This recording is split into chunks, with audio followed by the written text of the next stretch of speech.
बिस्मिल्लाहिर्रहमानिर्रहीम। अस्सलाम वालेकुम नाज़रीन, मैं हूं अहमद फ़वाद। नाज़रीन, सुप्रीम कोर्ट से बराह रास्त आपकी खिदमत में हाजिर हुआ हूं और आज की इस व्लॉग में दो धमाकेदार ख़बरें जो है वो मैंने आपके साथ शेयर करनी है। सबसे पहली ख़बर तो नवाज़ शरीफ की नाअहली के हवाले से है। मामलात क्या चल रहे हैं, पिंडी में जो मुलाकातों का सिलसिला है, इस हवाले से या बहुत सारे जो लोग ये बातें कर रहे हैं कि नवाज़ शरीफ शायद वज़ीर-ए-आज़म बनना नहीं चाहते क्योंकि हुकूमत के हालात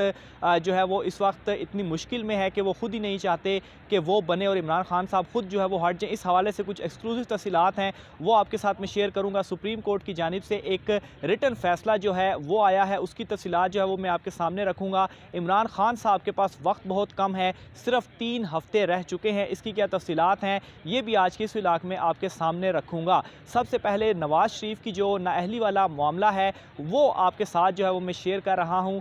उसमें नाज़रीन तफसीलात कुछ ऐसी हैं कि वकला बरादरी जो है वो इस वक्त एक्टिव है और वो ये चाहती है कि जो आइन के जो आर्टिकल 62 और 63 है इसकी जो है वो तशरीह की जाए, यानी कि 62(1)(f) के तहत जो नवाज़ शरीफ साहब को नाअहल किया गया था, इस हवाले से वो ये चाहते हैं कि ये जो नाअहली है ये ताहयात नहीं होनी चाहिए, ये लिमिटेड होनी चाहिए, यानी कि इसकी हद मुकर्रर होनी चाहिए, इसकी तशरीह होनी चाहिए। और तशरीह में ये चीज़ बताई जानी चाहिए कि सादिक और अमीन जो होता है शख्स, असल में उसका क्या डेफिनेशन है, और अगर कोई बंदा इसके ऊपर उतरता नहीं है तो उसको बजाय ताहयात नाअहल करने के उसको फ़र्ज़ करें कि 5 साल के लिए या इस तरह से कोई अरसा एक मुकर्रर हो,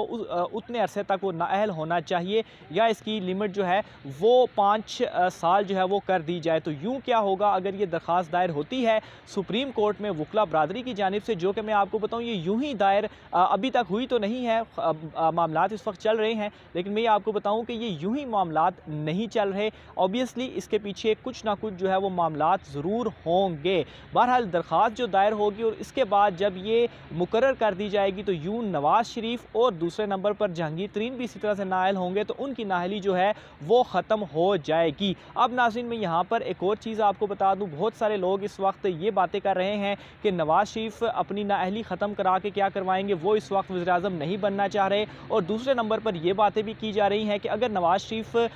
की जो नाअहली है वो 5 साल तक रहती है, वो जो है वो उनकी ख़त्म हो जाती है नाअहली, लेकिन उसके बावजूद भी उनके ऊपर दीगर बहुत सारे जो केसेस हैं वो चल रहे हैं, तो उनके जो मामलात हैं वो ख़त्म नहीं होंगे। इसकी तफसीलात मैं आपके सामने रखता हूँ। नाज़रीन देखें, जो दीगर मुकदमात हैं वो एक तो जो नैब अदालत से उनको सज़ा हुई थी वो मामलात इस वक्त इस्लामाबाद हाई कोर्ट में चैलेंज हुए थे और वो इस्लामाबाद हाई कोर्ट में जो केस है वो चल रहा है। यहाँ पर मैं आपको एक चीज़ बता दूँ, माजी में भी हमने ये चीज़ देखी, अगर कोई ना कोई डील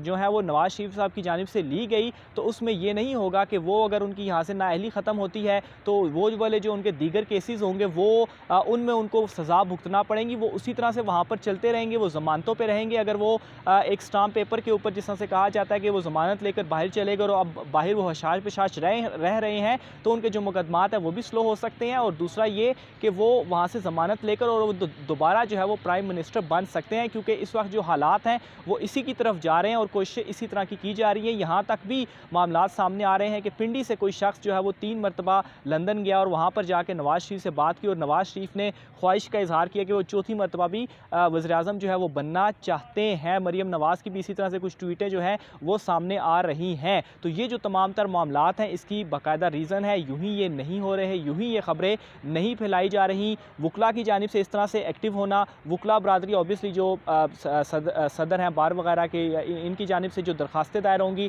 फिर सुप्रीम कोर्ट से ये रिलीफ मिलना, तो ऑब्वियसली वहाँ पे जो मुकदमात होंगे वो भी ख़त्म भी होंगे, स्लो भी होंगे, जो कुछ भी होंगे। और दूसरा अगर बात की जाए मौजूदा सिनेरियो की, जो कि कहा जा रहा है कि इमरान खान साहब के ख़िलाफ़ अदम एतमाद ला कर अगर उन्हें हटाया जाता है तो कोई भी वज़ीर-ए-आज़म बनना नहीं चाहेगा। नाज़रीन ऐसा बिल्कुल भी नहीं है। अगर नवाज़ शरीफ को वज़ीर-ए-आज़म बनने का मौका मिला तो वो ज़रूर वज़ीर-ए-आज़म बनेंगे, क्योंकि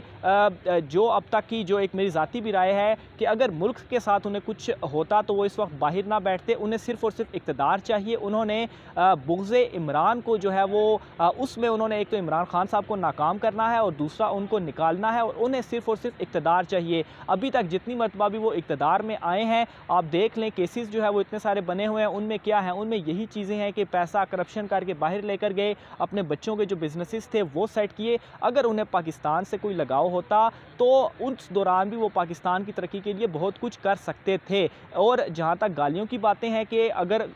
अभी कोई बंदा वज़ीर आज़म बनता है और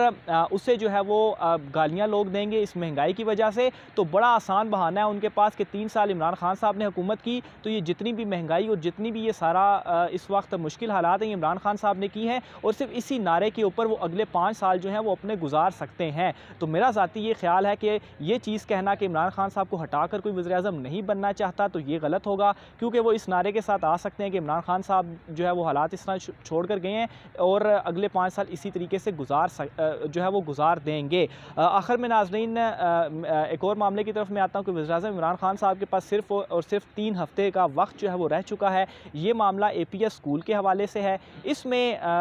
मामला ये है कि जो जवाब जमा करवाना था, जो सुप्रीम कोर्ट ऑफ पाकिस्तान की जानिब से कहा गया था इमरान खान साहब को, वो अभी तक जमा नहीं कराया गया। यहाँ तक सोर्सेज हमें इत्तलात दे रहे हैं कि इस मामले के ऊपर अभी कोई डिस्कशन नहीं हुई, क्योंकि हुकूमत ने जो वो बच्चों के वालिदैन थे उनसे मिलना था, उनके साथ बातचीत करनी थी, और फिर उसके बाद जो है वो अपनी एक रिपोर्ट, ज़िम्मेदारों का तयन करके रिपोर्ट जो है वो इमरान खान साहब ने अपने सिग्नेचर के साथ वो सुप्रीम कोर्ट में जमा करानी थी। और सुप्रीम कोर्ट का जो तहरीरी फ़ैसला है वो भी मैं आपके सामने रखता हूँ, वो भी आ चुका है। उसमें ये कहा गया है कि जो इसके ज़िम्मेदार हैं और जो रिस्पॉन्सिबल थे, जो ये सारा मामला हुआ, जो सिक्योरिटी फेलियर के जो रिस्पॉन्सिबल थे, उनको भी यहाँ पर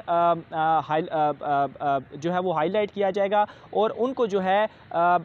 लॉ के मुताबिक उनके ख़िलाफ़ जो कार्रवाई है वो की जाएगी। तो अब